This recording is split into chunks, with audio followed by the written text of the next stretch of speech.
sedikit lebih lama, ya sekitar 40-60 detik. Sedangkan untuk hand sanitizer, kita cukup melakukan sekitar 20-30 detik. Sehingga memang dengan hand sanitizer memang lebih convenient, lebih gampang, di mana saja bisa. Tetapi hand rub saja tidak cukup, karena setelah kita melakukan hand rub selama 10-15 kali, maka tetap saja kita harus cuci tangan dengan air mengalir. Karena hanya dengan hand rub setelah menumpuk sekian lama, maka kotoran itu akan tetap tertumpuk di tangan kita, sehingga tetap saja harus dengan air mengalir dan sabun. Ini adalah detail hand rub dan hand wash. Kita lihat yang membedakan adalah untuk hand rub itu tidak perlu dikeringkan, sedangkan yang hand wash kita harus ada proses untuk mengeringkan, biasanya dengan tisu yang disposable. Kemudian ini adalah untuk melepas sarung tangan. Untuk orang awam atau di situasi umum di luar rumah sakit atau di layanan kesehatan, maka cuci tangan harus dilakukan misalnya setelah bersin atau batuk dengan telapak tangan, walaupun itu sangat tidak dianjurkan, karena sekarang bersin ataupun batuk harus ditutupi dengan tisu di telapak tangan atau dengan bagian dalam dari lengan kita. Jadi, tapi bila kita tidak sengaja sudah bersin dengan telapak tangan, maka harus segera dibersihkan, harus dengan cuci tangan.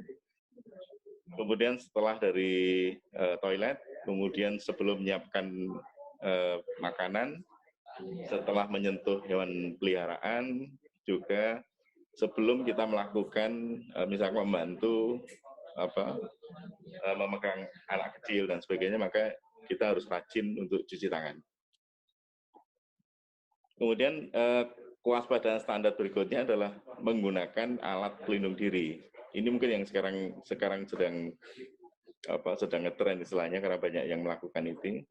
Tapi standar precaution untuk alat pelindung diri dibagi dua sebenarnya. Yang ikut yang standar precaution, ada yang ikut transmission base.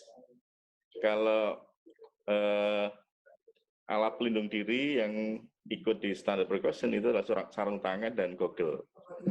Goggle itu digunakan bila ada risiko untuk kontak dengan mukosa ataupun cairan tubuh. Maka walaupun pasien tidak menular, tapi kalau ada risiko untuk terpercik cairan ataupun kita terpaksa memegang mukosa, maka harus pakai sarung tangan dan goggle. Jadi itu. Kemudian standar precaution berikutnya adalah perawatan di sekitar pasien.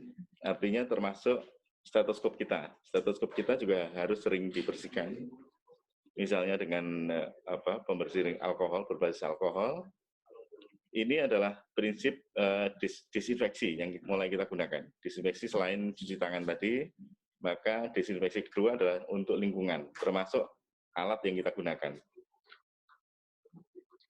Ini gambar ini banyak beredar di media sosial. Ini menyatakan bahwa virus SARS-CoV-2 itu hidup di udara 3 jam dan sebagainya, hidup di metal sekian hari dan sebagainya. Sebenarnya untuk apa gambar ini? Ini sebenarnya gambar bukan untuk menakut-nakuti masyarakat, tetapi ini untuk kewaspadaan sebenarnya. Karena kalau kita lihat, maka bila kita memakai bahan misalkan plastik dan stainless steel, maka kemungkinan besar virusnya bisa hidup selama itu. Maka kewaspadaan yang harus kita lakukan adalah desinfeksi, cleaning dan desinfeksi terhadap permukaan plastik maupun metal yang ada di sekitar pasien atau di sekitar kita yang sering banyak orang bersin dan sebagainya. Jadi artinya ini digunakan untuk kewaspadaan sebenarnya. Jadi kalau dengan plastik dan metal, maka kemungkinan besar virusnya bisa saja masih hidup. Ini percobaan in vitro sebenarnya, bukan secara klinikal. Maka kita akan masuk ke definisi dari desinfeksi. biasanya desinfeksi akan dibandingkan dengan sterilisasi. Sebenarnya apa beda disinfeksi dan sterilisasi? Secara umum, masyarakat akan banyak menggunakan disinfeksi, karena sterilisasi pasti membutuhkan standar khusus, biasanya dilakukan di layanan kesehatan yang khusus. Kalau sterilisasi adalah menghilangkan atau menghancurkan seluruh dari kuman yang ada. Sedangkan disinfeksi itu adalah menghilangkan seluruh seluruh kuman kecuali spora bakteri. Jadi untuk disinfeksi masih akan menyisakan spora sebenarnya. Jadi tidak sepenuhnya bersih. Sedangkan cleaning itu hanya sekedar pernyataan bahwa menghilangkan kotoran yang nampak gitu aja. Maka cleaning. Untuk desinfeksi maka selalu harus gunakan sarung tangan.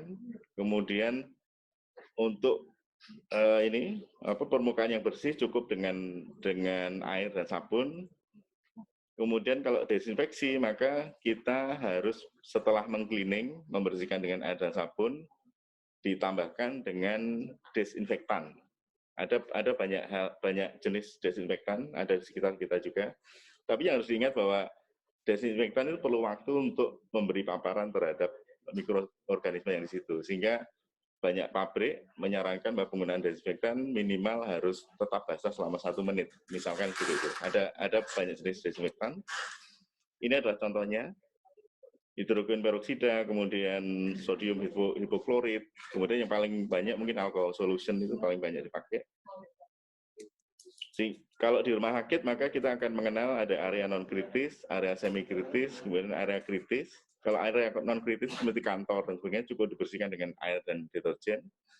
Sedangkan untuk yang lain area semi kritis, apalagi area kritis misalkan ICU, kemudian IGD dan sebagainya harus menggunakan desinfektan yang benar, misalnya klorin ataupun yang berbasis alkohol. Kemudian tentang APD, kita kenal ada APD untuk kontak, maka cukup dengan sarung tangan, juga dengan gaun itu aja. Kalau airborne, maka kita membutuhkan yang lebih rumit lagi, misalkan masker N95, dan ruangan tekanan negatif juga seharusnya. Kemudian kalau droplet, maka di tengah-tengahnya. Tapi kita biasanya cukup memakai masker bedah untuk droplet. Ini adalah gambaran konsepnya. COVID ini tetap dianggap sebagai penularan droplet, walaupun sebagian akan ada yang berubah menjadi airborne. Sehingga physical distancing perlu selain mencegah menyemburnya droplet dari mulut, sehingga memerlukan masker. Ini adalah rekomendasi alat pelindung diri yang disarankan dari Kementerian Kesehatan, masker bedah, kemudian masker N95 untuk ruangan-ruangan tertentu, kemudian face shield, goggle, dan apron. Ini macam-macamnya. Kalau kita lihat, sebenarnya yang banyak kita pakai, seandainya bertemu dengan pasien COVID adalah ini. Jadi memakai jubah, sarung tangan, goggle, kemudian masker bedah. Sedangkan masker N95 itu banyak dipakai oleh yang mengambil spesimen dan juga yang melakukan prosedur penghasil aerosol, maka itu harus pakai N95.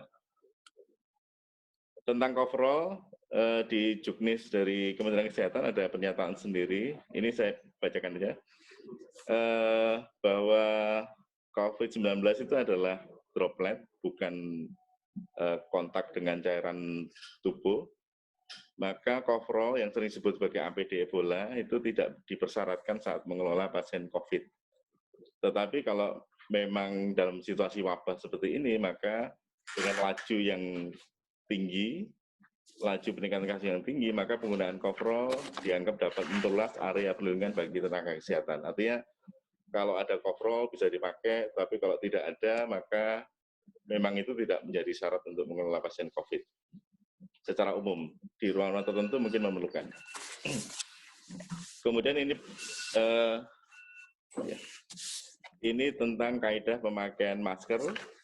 Secara umum semuanya disposable sekali pakai, kecuali reusable bila bukan tindakan aerosol. Juga di Juknis yang baru, Kementerian Kesehatan akan mengeluarkan cara memperpanjang lama penggunaan masker, termasuk dengan menambahkan face shield. Tapi yang penting adalah APD harus diterapkan sesuai indikasi, dipakai dengan benar, dilepas dengan benar, kemudian dikumpulkan dengan benar setelah dipakai, karena menjadi sumber penularan. Ini masker bedah yang tidak baik, seperti ini, memakai masker bedah tidak baik.